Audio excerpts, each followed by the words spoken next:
আসসালামু আলাইকুম। দেশ বিদেশ টিভি থেকে হুসেন বলছি। আমার চ্যানেলে সবাইকে স্বাগতম। শেখ হাসিনা সরকারের পতনের পর ডক্টর ইউনূস ক্ষমতায় এসছেন। তার সাথে ছাত্ররা আছেন, বিভিন্ন রাজনৈতিক দলের সাপোর্ট আছে, সেনাবাহিনীর সাপোর্ট আছে।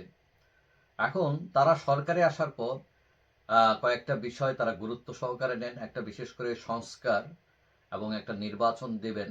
কিন্তু যেসব সমস্যা ছিল, যেমন দ্রব্যমূল্য, তারপর ভারতের একটা ইস্যু, পুলিশ নাই।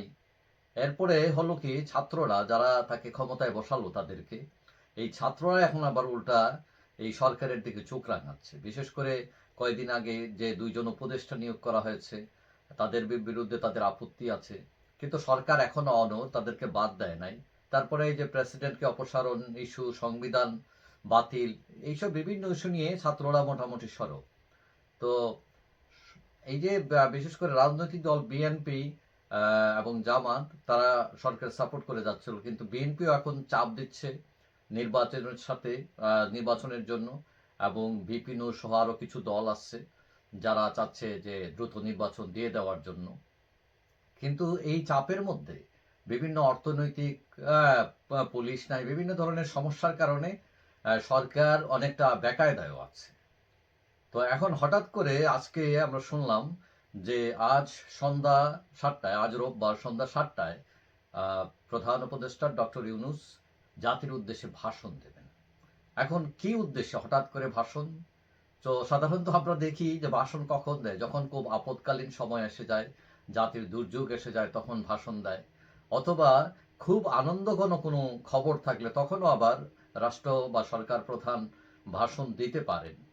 তবে ধারণা করা হচ্ছে যে সরকারের যে ১০০ দিন অতিবাহিত হয়েছে, সেই ১০০ দিনের সফলতা ব্যর্থতার বর্ণনা হয়তো তিনি জাতির সামনে দেবেন। তবে সরকার যখন বলে, সরকার প্রধান সাধারণত সফলতার কথাই বলে, ব্যর্থতার কথা তেমন কেউ বলে না। তো এটা হলো আমাদের দেশের কালচার আর কি। তো এখন সরকার হয়তো বলতে পারেন যে সরকারের যে পালাবদল হয়েছে এটা শান্তিপূর্ণ উপায়ে হয়েছে।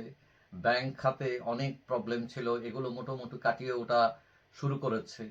তারপর দ্রব্যমূল্যের দাম সহনশীল ছিল না, এখনো নাই, তবে তারা কিছু কিছু পদক্ষেপ নিয়েছেন, যার ফলে এখন কিছুটা, বিশেষ করে ডিম, তারপরে এরকম কিছু আইটেম, সবজি, এগুলো অনেক বেড়ে গেছিল, এখন মোটামুটি কিছুটা কমেছে।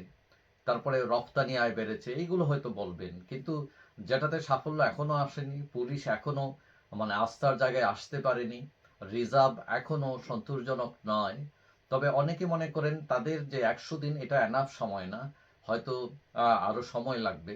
তবে তার জন্য রাজনৈতিক স্থিতিশীলতা দরকার, এবং অনেকেই বলছেন যে নির্বাচনের একটা রোড ম্যাপ ঘোষণার জন্য।